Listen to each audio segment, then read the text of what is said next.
Hello मेरे प्यारे दोस्तों, चलिए हम इस कहानी में आगे बढ़ते हैं। मित्रा आश्रम के लोगों से विदा लेते हुए बहुत भावुक हो गई थी। आश्रम के लोगों की भी आंखें नम हो गई थी। प्रद्युम्न अब आश्रम का नया उत्तराधिकारी बन चुका था और मित्रा भी पूरे विश्वास के साथ उसे आश्रम की जिम्मेदारी सौंप दी थी। मित्रा को रम्या की कही हर बात याद आ रही थी कि कैसे उसकी किस्मत उसे कहीं और लेकर जाएगी। वे एयरपोर्ट के लिए निकलने के लिए कार में बैठे थे। तभी विजय जी को ऋषि दिखाई नहीं दिया तो वो माया से पूछे, बेटा फ्लाइट का समय हो रहा है, ऋषि कहाँ रह गया? आया तो हमारे साथ ही था, लेकिन अब है कहाँ? माया उसे कॉल करती है तो ऋषि किसी अज्ञात शख्स से बात कर रहा था और वह माया का नंबर देख मोबाइल साइलेंट में कर देता है। वह उस अज्ञात शख्स से बोला, तुम्हारे अकाउंट में पैसे ट्रांसफर हो गए हैं। अब मुझे कॉल तो करना दूर, तुम्हारे जहन में मेरा नाम भी नहीं आना चाहिए, वरना मेरी पावर तो तुम जानते ही हो कि मैं क्या कर सकता हूँ। वह वहां से निकलकर सीधे गाड़ी के पास आया तो माया पूछी, कहाँ थे? मेरा फोन क्यों नहीं उठा रहे थे? वह बोला, मोबाइल साइलेंट में था इसलिए देख नहीं पाया। अब चलो भी, फ्लाइट का समय जो हो गया है। चारों वहां से निकलकर एयरपोर्ट पहुंचते हैं। मित्रा ने पहली बार एयरपोर्ट अंदर से देखा था। उसके लिए सब कुछ नया था, लेकिन उसका मन यह देखकर बिल्कुल एक्साइटेड नहीं हो रहा था। मित्रा को हर नई चीज बहुत एक्साइटेड करती थी, लेकिन आज उसका मन अपने बाबा में ही खोया हुआ था। वहीं दूसरी ओर हेमा जी सुबोध जी के कमरे में उनके लिए चाय लेकर गई और बोली, भाई साहब अब कैसी है तबीयत? वह बोले, तबीयत को क्या हुआ, मैंने थोड़ा ज्यादा ही पी रखी थी। तो पीना क्यों नहीं छोड़ देते हो भाई साहब? हेमा जी पूछी। पीना छोड़ दिया तो अपने बेटे रुद्र से नजर नहीं मिला पाऊंगा, होश में रहूंगा तो उसका सामना कैसे करूंगा?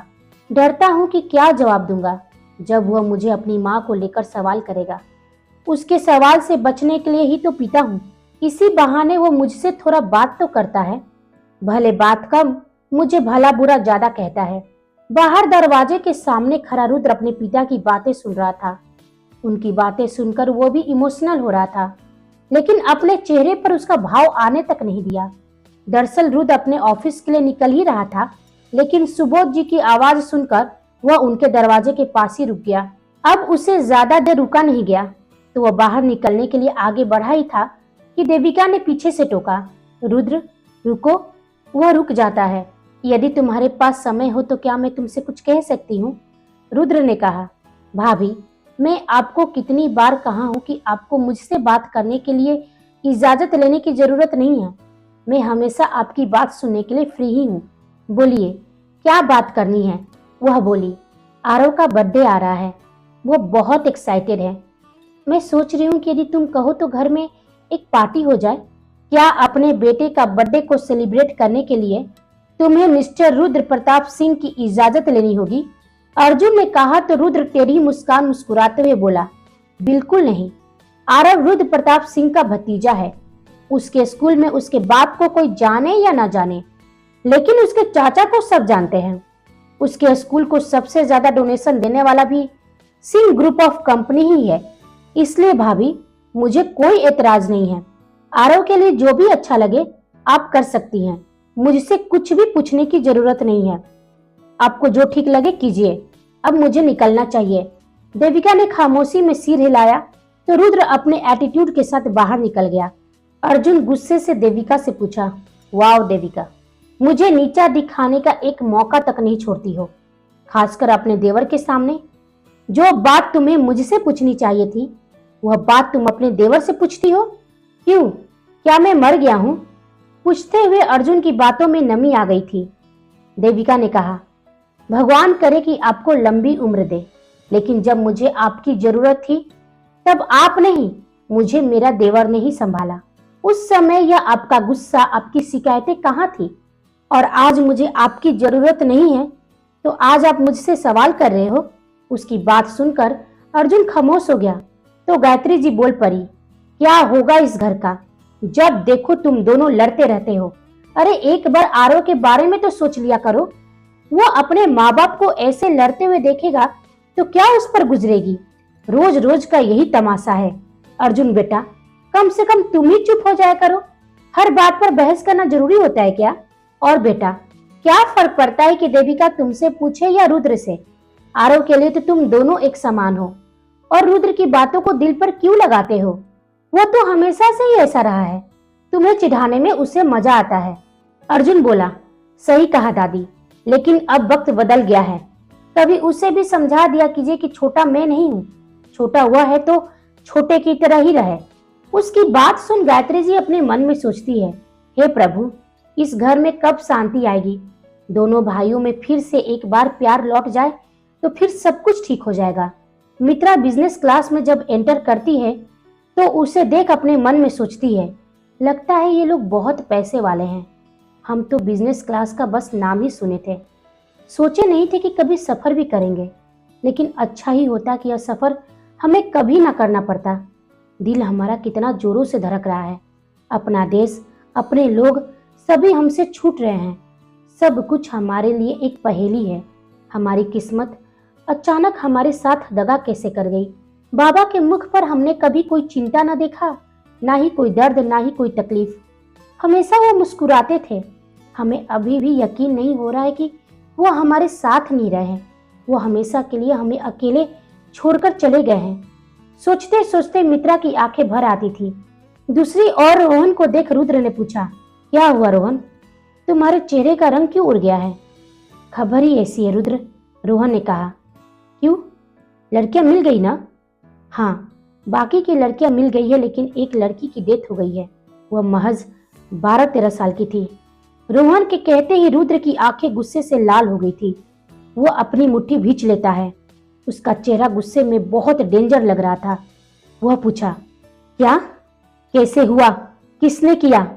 बहुत बड़ा पॉलिटिशियन का बेटा है। उस रात वो लड़की उसके साथी थी, रोहन ने कहा तो रुद्र अपने सामने डेस्क पर जोर से अपना हाथ दे मारता है। आई डोंट केयर कि वो किसका बेटा है, बट वो मुझे चाहिए। He must be punish. कहते कहते उसकी आवाज तेज हो गई थी। गुस्से से उसके हाथ और चेहरे की नसें तन गई थी। नहीं रुद्र, उसको हाथ लगाया तो हमें ही नुकसान झेलना पड़ेगा, इसलिए इस बार हमें सोच समझकर कदम उठाना होगा। रुद्र ने कहा, मैं किसी से नहीं डरता, मुझे वह चाहिए। मीटिंग फिक्स करो उसके बाप के साथ। और हाँ, माया और ऋषि को कॉल करो। उन्हें कहो कि इस पॉलिटिशियन और उसके बेटे के जो भी रिलेटिव्स इसके कॉन्टैक्ट्स में हैं, उन सब का पर्सनल और प्रोफेशनल डिटेल्स, छोटी सी छोटी इंफॉर्मेशन निकाले और मुझे भेजे। रोहन ने कहा, ठीक है, मैं उन्हें मैसेज कर देता हूँ। एक बात और रोहन, उसके बेटे पर नजर रखो। कहाँ जाता है, क्या खाता है, क्या पीता है, कहाँ सोता है, किसके साथ है, मुझे हर चीज की डिटेल्स चाहिए। और हाँ, उस लड़की का अंतिम संस्कार कर देना। Now leave me alone. क्यों रुद्र, घर नहीं जाना है? अभी नहीं रोहन, मैं कुछ देर अकेले रहना चाहता हूँ। तुम जाओ और अपना काम करो। वह उसे परेशान देख छोड़ना तो नहीं चाह रहा था, लेकिन वह जानता था कि रुद्र अकेला रहना चाहता है तो वो किसी का नहीं सुनेगा। रुद्र अपने किंग साइज चेयर पर अपनी आंखें बंद कर पीछे सिर टिकाकर बैठता है। उसके आंखों के सामने कुछ नाचने लगता है। कानों में किसी लड़की की चीख की स्वर सुनाई देती है। उस लड़की की चीख में इतना दर्द था जो रुद्र के कान को भेद रही थी। वो झट से अपनी आंखें खोल लेता है। गुस्से से उसकी आंखें जलने लगती है और वो अपने घुटने के बल बैठकर खुद को कोसता है। जिस आंखों में अभी गुस्सा था, अब वो आंखें नम हो चुकी थी। आंखों से बहते आंसू उसके दिल में छुपा कोई दर्द को बयान कर रही थी। वो खुद पर चिल्लाता है, क्यों क्यों? उसी वक्त उसे लीना का फोन आता है। किसी तरह वो खुद को संभाला और फोन उठाया। उधर से लीना बोली, सर, क्लाइंट आ गए हैं, आपके आने का वेट कर रहे हैं। क्या कहूँ उनसे? आप कितनी देर में आ रहे हो? वह बोला, बस थोड़ी देर में। इधर ऋषि और माया के मोबाइल पर मैसेज आया। दोनों ओपन कर देखे तो नया टारगेट, पॉलिटिशियन मिस्टर जॉन और his son max, personal and professional details दोनों ओके कर सेंड कर देते हैं। घंटों भर का सफर पूरा कर फ्लाइट लंदन लैंड कर चुकी थी। विजय जी ने कहा, मित्रा बेटी, हम लंदन आ चुके हैं। वह बाहर निकल देखी तो उसे एक नई दुनिया में आने का एहसास हुआ। उनके लिए गाड़ी एयरपोर्ट पर लग चुकी थी। सब कुछ ऑटोमेटिक था। माया, ऋषि, विजय जी आगे आगे और वो पीछे पीछे। उसके पैर जैसे जम गए हो। वह तेज चलना चाह रही थी, लेकिन वह अपने चारों ओर देखने के चक्कर में धीरे धीरे चल रही थी। तभी उसे माया देखते हुए बोली, मित्रा, अभी फिलहाल घर चलते हैं। वादा करती हूँ कि मैं तुम्हें पूरा लंदन घुमा दूंगी, फिर आराम से ये सब देख लेना। सभी गाड़ी में बैठकर सिंह मेंशन के लिए निकल जाते हैं। गाड़ी हवा से बातें करते हुए मेंशन के अंदर एंटर करती है। इतना बड़ा मेंशन देख मित्रा अचंभित थी। उसे ऐसा एहसास होता जैसे कि किसी जन्नत में आ गई हो। आरव गार्डन में खेल रहा था। उन्हें अंदर आते देख चिल्लाते हुए अंदर गया, दादू आ गए, दादू आ गए, मम्मा दादू आ गए, दादी दादू आ गए। सभी दरवाजे की ओर बढ़े तो हेमा जी विजय जी को देख खुश हो जाती है। गायत्री जी पूछी, कैसा है मेरा बेटा? मित्रा घर के अंदर को देखकर भूल ही चुकी थी कि वो अभी कहाँ है। तभी हेमा जी की नजर मित्रा पर पड़ी। उसे देख वो हैरान और गंभीर हो गई और वो अपने मन में सोचती है, यह लड़की कैसे संभव है। तभी विजय जी बोले, मित्रा बेटी इधर आओ। उनकी आवाज सुन वो वहां की दुनिया से बाहर आई। माँ, यह महर्षि बृहंत जी की बेटी है। वो सभी को हाथ जोड़कर नमस्ते करने लगी। मित्रा को देख सभी उसे बस देखते ही रह गए। किसी की नजर उसके चेहरे से हट ही नहीं रही थी। सिंपल से सलवार सूट में भी वो बहुत ही खूबसूरत लग रही थी। उसे देख गायत्री जी बोली, परी आई है हमारे घर में, कितनी प्यारी और सुंदर बच्ची है। तभी ऋषि ने उनसे पूछा, आंटी रुद्र कहाँ है? बेटा वह तो अपने ऑफिस में ही होगा। ऋषि और माया रुद्र से मिलने के लिए उसके आशियाने पर निकल जाते हैं, जहां दोनों को देख रुद्र खुश हो जाता है। फाइनली यार तुम दोनों लौट आए। कहो कैसे हो तुम दोनों? ऋषि ने कहा, अच्छे हैं यार। क्या हुआ, तुम दोनों इतने खामोश क्यों हो? काम पूरा हो गया है ना? माया बोली, काम तो हो गया है रुद्र, लेकिन महर्षि बृहंत जी हमारे साथ नहीं आए, उनकी बेटी आई है। यह सुनकर वो गुस्से से पूछा, क्या वह नहीं आए तो उसकी बेटी आ गई? मैं कुछ समझा नहीं माया, साफ साफ कहो। दरअसल बात यह है रुद्र, माया उसे सारा सच बताती है। यह सुनकर रुद्र की भौवें तन गई और बोला, उसके बाबा नहीं रहे तो उसकी बेटी को लेकर आ जाओगे? How stupid. मालूम है ना तुम दोनों को मेरे घर में बाहर वाले बिल्कुल अलाउ नहीं है। इसके बावजूद भी उसे घर लेकर चले गए। रुद्र बात को समझो, वह लड़की बहुत ही अलग है। उसके हाथ में अद्भुत शक्ति है जो किसी का दर्द कष्ट को ठीक कर सकती है।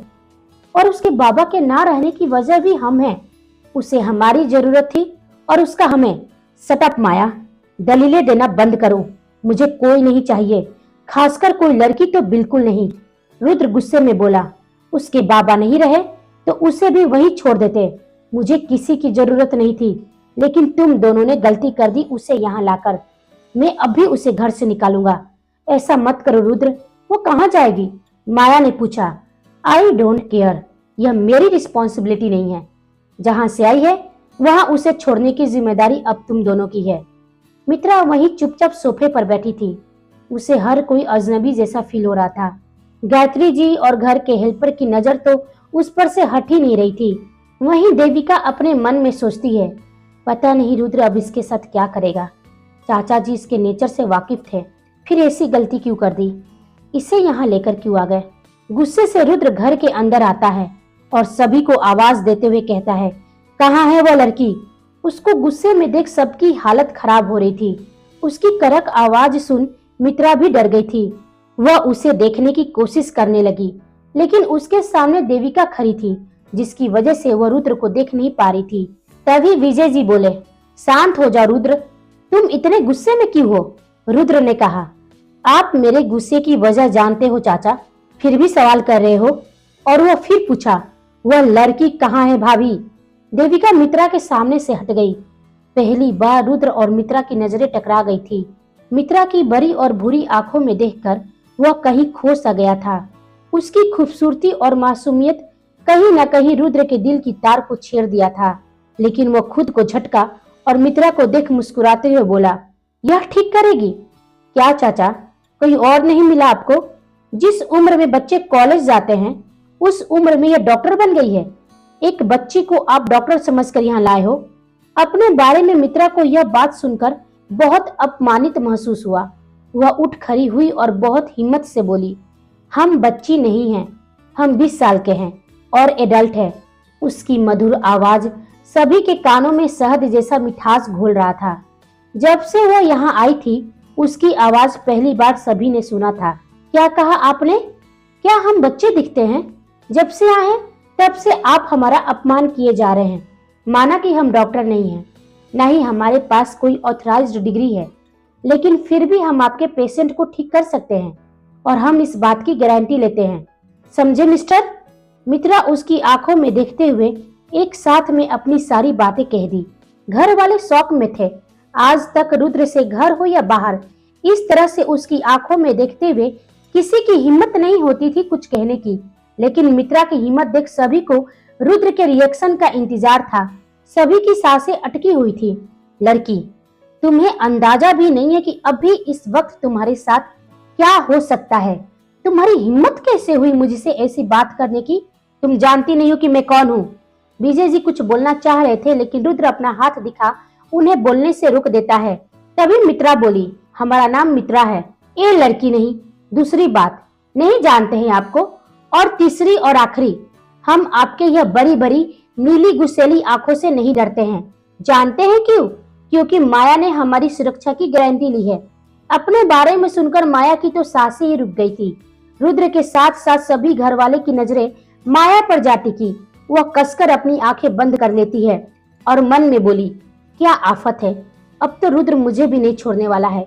यह मित्रा भी वहां तो बहुत सीधी सादी थी, लेकिन यहाँ आते ही रेस बन गई है। देखिए मिस्टर, जो भी हैं आप, हमें उससे कोई मतलब नहीं है। हम यहाँ अपना काम करने आए हैं, करेंगे और चले जाएंगे। इसलिए आप जब भी हमसे बात कीजिएगा लहजे में कीजिएगा, वरना हमसे दूर ही रहना। रुद्र उसे अपनी जलती आंखों से देख रहा था। वह उसकी कलाई को अपने मजबूत हाथों से पकड़ता है और जबरदस्ती अपने साथ ले जाता है। सभी उसको, रुद्र रुको, क्या कर रहे हो बेटा? वो हमारी मेहमान है, बच्ची है, नादान है, माफ कर दो उसे। सभी एक एक कर रुद्र को समझाने की कोशिश करते हैं, लेकिन वह न किसी की बात सुनता है न ही रुकता है और सबसे कहता है, किसी को हमारे पीछे आने की जरूरत नहीं है। यदि कोई भी मेरे पीछे आया तो मुझसे बुरा कोई नहीं होगा। उसकी मजबूत पकड़ से मित्रा के हाथ में दर्द हो रहा था। वह खुद को भी कोशिश करती है छुड़ाने की, लेकिन नाकाम रही। रुद्र उसे उस कमरे में ले जाता है जहां वो बेड पर लेटी हुई लड़की थी। वह उसका हाथ झटके से छोड़ता है, जिससे मित्रा गिरते गिरते बची। वह अपनी डरावनी आवाज में कहा, यह रही वह जिसे तुम ठीक करने के लिए कह रही थी। वह बेड पर पड़ी लड़की को देखी। उस लड़की का चेहरा काला पड़ गया था। उसे देख मित्रा को बहुत बुरा लग रहा था। क्या कहा था तुमने कि तुम इसे ठीक करने की गारंटी लेती हो? रुद्र की आवाज से मित्रा का ध्यान उस लड़की से हटकर रुद्र की ओर आई। चलो दिया मौका, करो अब ठीक। मित्रा उस लड़की की ओर गई। इधर घर वाले की सांस अलग ही अटकी हुई थी। वह सभी अपने मन में सोच रहे थे कि रुद्र पता नहीं उस लड़की के साथ क्या कर रहा होगा। मित्रा ने उसका परीक्षण किया। वहां डॉक्टर्स भी हैरान थे मित्रा को देखकर। उसने रुद्र से कहा, हाँ, यह बिल्कुल ठीक हो सकती है, लेकिन समय लगेगा। उसकी बात सुन रुद्र को उस पर जरा सा भी यकीन नहीं था। वह अपने मन में सोचता है, बहुत चालाक है, बेवकूफ समझ रखी है। तभी एक डॉक्टर ने कहा, मिस्टर रुद्र, यह मैडम कुछ भी बोल रही हैं। समय लगेगा, यह तो हमने भी कहा था। ऐसे पेशेंट के इलाज में समय तो लगता ही है। तभी रुद्र ने उनसे कहा, आप लोगों की आज से छुट्टी है। ऋषि आपका पेमेंट पूरा कर देगा और आपके घर ड्रॉप कर देगा। अब आप लोग यहाँ से जा सकते हैं। जरूरत पड़ेगी तो आपको कॉल कर दूंगा। डॉक्टर वहां से चले जाते हैं। तो रुद्र ने फिर कहा, क्या कहा तुमने? समय लगेगा? चलो, तुम्हें यह भी दिया। मैंने डॉक्टर्स को 1 साल का समय दिया था, तुम्हें 6 महीने का देता हूँ। रुद्र ने कहा। तो मित्रा बोली, ठीक है, हो सकता है कि हमें 6 महीने लगे ही ना, उससे पहले ये ठीक हो जाए। ओवर कॉन्फिडेंट हो तुम। आई लाइक योर कॉन्फिडेंट, लेकिन मेरी एक कंडीशन है। तुमने इसे ठीक करने की गारंटी ली थी, यदि ठीक नहीं कर पाई तो? वह बोली, हम विश्वास दिलाते हैं। यदि हम अपना काम पूरा नहीं कर पाए तो आप हमारा आश्रम रख लीजिएगा, और फिर जो आप चाहे हम आपकी हर बात मानेंगे। तो रुद्र के चेहरे पर सातिर मुस्कान बिखर गई और बोला, तुम्हारा आश्रम? वो तो हम अब भी रख सकते हैं, शर्त मैं रखूंगा। यदि दिए हुए समय पर तुमने अपना काम पूरा नहीं किया तो वह थोड़ा उसके करीब आकर उसकी आंखों में गुस्से से घूरते हुए, मैं जो कहूंगा वह तुम्हें करना होगा, बोलो मंजूर है? मित्रा को अपने बाबा के दिए ज्ञान पर पूरा भरोसा था। वह बोली, हाँ, हमें मंजूर है। रुद्र ने कहा, सोच लो, उस समय तुम्हारी कोई मर्जी नहीं चलेगी, ना तुम इनकार कर पाओगी और ना इजहार, बस मेरी मर्जी चलेगी। इसलिए तुम्हें एक मौका दे रहा हूं, एक बार फिर सोचने का, क्योंकि रुद्र प्रताप सिंह किसी की बर्बादी की जिम्मेदारी नहीं लेता। रात तक का समय है, शर्त मंजूर हो तो रुक जाना, वरना मेरे आने से पहले माया तुम्हें, तुम्हारा देश, तुम्हारा आश्रम छोड़ देगी। सुरक्षा की गारंटी जो लिया था माया ने। मित्रा को रुद्र की आंखों में एक जुनून दिखा, जो अपनी शर्त जीतने के लिए कुछ भी कर सकता था। वहां से वो सीधे निकल अपने कार में बैठकर चला जाता है। मित्रा नीचे आती है, उसे देख सभी के माथे पर टेंशन थी। सभी सोच में पड़ गए थे। गायत्री जी देविका से बोली, देविका, मित्रा को गेस्ट रूम में ले जाओ। मित्रा उसके साथ चली जाती है। सभी सोफे पर बैठकर सोच ही रहे थे कि मित्रा क्या डिसीजन लेगी। तभी गायत्री जी बोली, क्या होगा इस घर का? उस बच्ची को कोई ऐसे डराता धमकाता है। विजय बेटा, तुम तो अच्छे से जानते थे कि यही होने वाला था, फिर क्यों लाए उस बेचारी को यहाँ? घर के हेल्पर्स भी अपने में बात करने में लगे थे। एक ने कहा, हमारे बॉस से कैसे बात करी थी, अब देखो कैसे मना करेगी यहाँ रहने से। दूसरी बोली, हाँ करने का सवाल ही नहीं उठता है, बॉस के सामने कोई टिक नहीं पाया है, तो क्या वो बच्ची टिक पाएगी? कुछ भी कहो यार, कितनी खूबसूरत है, बोलती है तो जैसे कोयल बोलती हो, कितनी गोरी है, नाजुक भी है। सब अपनी अपनी राय दे रहे थे। इधर हेमा जी अलग ही सोच में पड़ी हुई थी मित्रा को देखकर। तभी उनसे विजय जी पूछे, आप क्या सोच रही हैं हेमा जी? कुछ परेशान लग रही है। उनकी बात सुन हेमा जी का ध्यान भंग हुआ और बोली, नहीं, ऐसा कुछ भी नहीं है, उस लड़की के बारे में ही सोच रहे हैं। उसका रुकना यहाँ ठीक नहीं है। हम सब रुद्र के नेचर को जानते हैं, वो घर में लड़की को बिल्कुल बर्दाश्त नहीं कर सकता है। विजय जी ने कहा, अब फैसला मित्रा के हाथ में ही है, देखते हैं कि वो क्या फैसला करती है। मित्रा की कलाई में अचानक से दर्द महसूस हुआ। देखी तो उसकी कलाई लाल पड़ चुकी थी। यह देख उसकी पलकें भीग गई थी। वो खुद से कहती है, कितना जालिम है वो, हमने आज तक ऐसा गुस्सा करते हुए किसी को नहीं देखा। हमारे कॉलेज का प्रोफेसर भी हम पर गुस्सा नहीं करते थे, लेकिन वो आदमी बहुत कठोर है, दिल नहीं है उनके पास। क्या मालूम था कि हम ऐसे बेदर्द इंसान के घर में जा रहे हैं, जानते तो कभी नहीं आते। तो चली क्यों नहीं जाती हो? देविका ने कहा तो मित्रा अपने आप से बाहर आई और देविका ने उसे कुछ ऐसा कहा जिसे सुनकर वो हैरान रह गई थी। क्या फैसला लेगी मित्रा? ऐसा क्या कहा था देविका जिससे मित्रा डर गई थी? क्या वह रुद्र के घर में रुकेगी या वहां से चली जाएगी? यह हम सब जानेंगे अगले भाग में। तब तक आप हमारे चैनल के साथ बने रहिए। लाइक, शेयर, कमेंट और सब्सक्राइब करना बिल्कुल ना भूलें। आप सभी को मेरी कहानी सुनने के लिए धन्यवाद।